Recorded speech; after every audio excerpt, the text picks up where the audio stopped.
ఇక్కడ ఒక అభ్యర్థిని నరసింహులు వాళ్ళ అమ్మని నిలబెట్టుకొని మేము ప్రచారానికి వస్తే పెసలబండి గ్రామస్తులు పెద్ద ఎత్తున మెజారిటీ ఇచ్చి గెలిపించారు ఆ రోజు నరసింహులకి.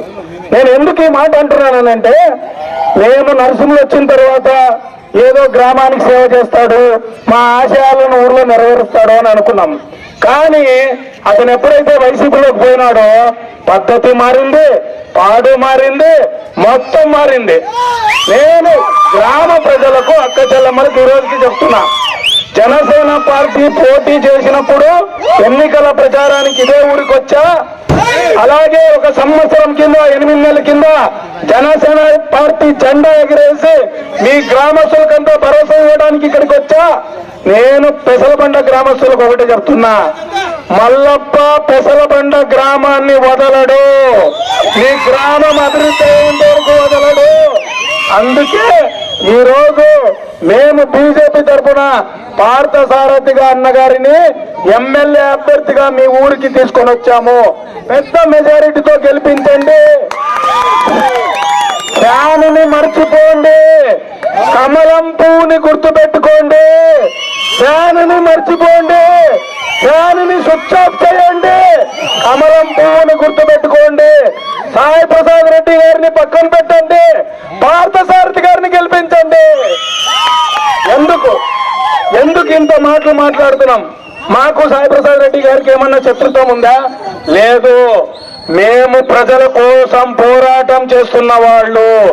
ఇప్పుడు గతంలో ఒక అన్న చెప్పినాడు, నా ఆవేదన ఇది, 1,00,000 సమస్యలు ఉన్నాయి ఊర్లో, ఒక్క నాయకుడు వచ్చి తీర్చలేదు, అందుకే పార్థసారథి గారు తీరుస్తారనే నమ్మకం మాకుంది అనేటువంటి విషయాన్ని చెప్పినాడు. వాళ్ళ ఆవేదనే మా ఆవేదన కూడా.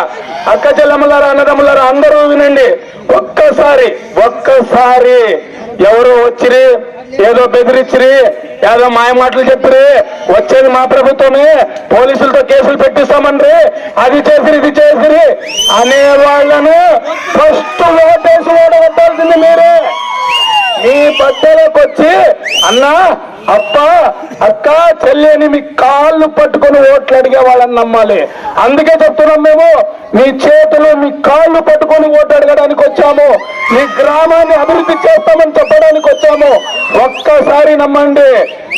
దయచేసి చెప్తున్నా ప్రజలరా, భయపడుతూ కాలం గడిపితే మీ ఇంటికి మంచినీళ్ళు రావు, మీ చెరువు పూర్తి కాదు, మీకు సాగునీరు రాదు, మీ ఊర్లో సీసీ రోడ్లు రావు, మీకు ఇళ్ళు రావు. గుర్తుపెట్టుకోండి.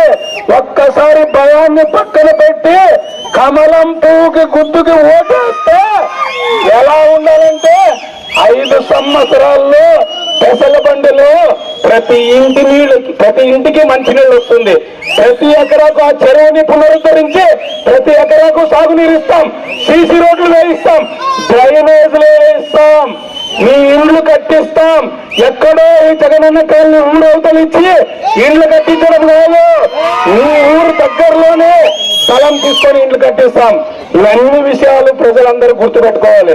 నేను తర్వాత కూడా చెప్తున్నాను, ఎన్నికల ప్రచారం అయిపోయిన తర్వాత ఈ గుడి కట్ట మీద, అక్కడ మారమ్మ గుడి దగ్గర, యా చెట్టు కింద, యా హోటల్ దగ్గర కూర్చున్నా కూడా మనమందరూ కమలం పువ్వుకు ఓటేయాలని మాట్లాడుకోవాలి. మీరందరూ పార్థసారథి గారిని గెలిపిస్తే తీరాలి.